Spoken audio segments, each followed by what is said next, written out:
اور آپ کی زندگی بدل سکتی ہے، صرف 3 دن، اور آپ کے گھر میں دولت ہی دولت آ سکتی ہے، صرف 3 دن، اور بیماریوں سے شفا مل سکتی ہے، صرف 3 دن، اور کاروبار میں ایسی برکت ہو سکتی ہے کہ آپ خود حیران رہ جائیں۔ یہ کوئی عام عمل نہیں، یہ ہے سورۃ الکوثر کا 3 دن کا وظیفہ۔ محترم ناظرین، یہ عمل بہت خاص ہے جس کے بڑے فائدے ہیں۔ پہلا، گھر میں دولت اور برکت آتی ہے۔ دوسرا، بیماریوں سے شفا ملتی ہے۔ تیسرا، کاروبار میں زبردست ترقی ہوتی ہے۔ خاص بات یہ ہے کہ اگر گھر کا ایک بھی شخص یہ عمل کر لے تو پورے گھر کی قسمت بدل سکتی ہے۔ صرف 3 دن کا عمل اور اتنے بڑے فائدے، اس لیے اسے ضرور کریں۔ اس میں ایک خاص دعا بھی ہے جسے پڑھنے سے دعائیں قبول ہوتی ہیں اور اللہ بندے کو عطا فرما دیتا ہے۔ اب سب سے پہلے سورۃ الکوثر، بسم اللہ الرحمن الرحیم، انا آتیناک الکوثر فصل لربک وانحر ان شانئک هو الابتر۔ بلا شبہ ہم نے تمہیں کوثر عطا کی، تو اپنے رب کے لیے نماز پڑھو اور قربانی کرو، یقیناً تمہارا دشمن ہی بے نام او نشان ہوگا۔ حدیث مبارکہ میں آتا ہے رسول اللہ صلی اللہ علیہ وسلم پر ایک لمحے کے لیے کیفیت طاری ہوئی، پھر آپ مسکرائے اور فرمایا ابھی مجھ پر ایک سورت نازل ہوئی ہے۔ پھر آپ نے پوری سورت الکوثر کی تلاوت کی اور فرمایا، جانتے ہو کوثر کیا ہے؟ صحابہ نے عرض کیا اللہ اور اس کا رسول بہتر جانتے ہیں۔ تو آپ نے فرمایا یہ جنت کی ایک نہر ہے جو میرے رب نے مجھے عطا کی ہے، جس پر میری امت قیامت کے دن آئے گی، اس کے برتن آسمان کے ستاروں کے برابر ہوں گے، اس کی مٹی خالص مشک ہوگی اور اس کے کنکر بھی موتی ہوں گے۔ ناظرین، یہ ہے اس سورت کی فضیلت۔ اب عمل کی ترتیب سمجھ لیجئے، بہت غور سے سنیے۔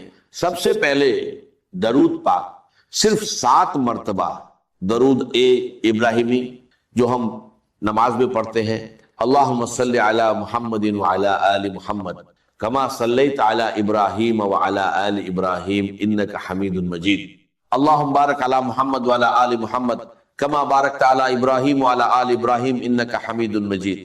اس کے بعد یہ عمل شروع ہوتا ہے۔ ناظرین، جو شخص اپنی جیب، اپنے گھر کو دولت سے بھرنا چاہتا ہے، ہمیشہ کے لیے خوشحالی چاہتا ہے، تو آج ہی یہ عمل کر لیں۔ یہ 3 دن کا وظیفہ ہے، لیکن یہ 3 دن بہت خاص ہیں۔ پہلا پیر کا دن، دوسرا جمعہ رات، تیسرا جمعہ کا دن۔ ان دنوں میں اگر یہ عمل کیا جائے تو اس کی برکتیں بہت جلدی سامنے آتی ہیں۔ لیکن یاد رکھیے، جس دن بھی شروع کرے، لگاتار 3 دن کرنا ہے۔ اگر پیر سے شروع کرے تو پیر، منگل، بدھ۔ اگر جمعہ رات سے شروع کرے تو جمعہ رات، جمعہ، ہفتہ، انشاء اللہ جو بھی دعا مانگی جائے گی اللہ تعالی فوراً قبول فرمائے گا۔ تو ناظرین، یہ عمل ایک ایسا راج ہے جو اللہ والوں کا بتایا ہوا ہے، ایسا راج جو ہر کسی کو نصیب نہیں ہوتا۔ یقین جانیے، اس سے پہلے آپ نے ایسا عمل کبھی نہیں کیا ہوگا۔ یہ 100% گارنٹی والا عمل ہے، اور میں یہ بات پورے دعوے کے ساتھ کہہ رہا ہوں، جو بھی اس عمل کو کرتا ہے وہ بہت جلد مالا مال ہو جاتا ہے، کیونکہ یہ عمل کبھی ضائع نہیں جاتا۔ یہ ایسا عمل ہے جس کا اثر فوراً ظاہر ہوتا ہے، اس کی تاثیر فوراً ملتی ہے، اور اس کی برکات فوراً نصیب ہوتی ہے۔ اب سب سے پہلی بات، جب آپ درود پاک پڑھ لیں تو اس کے بعد اس عمل کے دوران کسی سے کوئی بات نہیں کرنی، نہ کسی سے گفتگو، نہ کسی سے کلام، مکمل خاموشی کے ساتھ یہ عمل کرنا ہے۔ ناظرین، دوسری اہم بات، 1 گلاس پانی اپنے پاس ضرور رکھنا ہے۔ یہ پانی شفا کے لیے ہے۔ گھر میں کوئی بھی بیماری ہو، چاہے دائمی ہو یا عارضی، چاہے جسمانی ہو یا ذہنی، ڈپریشن ہو، پریشانی ہو یا کوئی لاعلاج مرض، یقین جانیے اس عمل کی برکت سے ہر قسم کی بیماریاں ختم ہو جاتی ہیں۔ اور اگر کاروبار نہیں چل رہا، رکاوٹیں آ رہی ہیں، بار بار نقصان ہو رہا ہے، تو یہ عمل کر کے دیکھیے،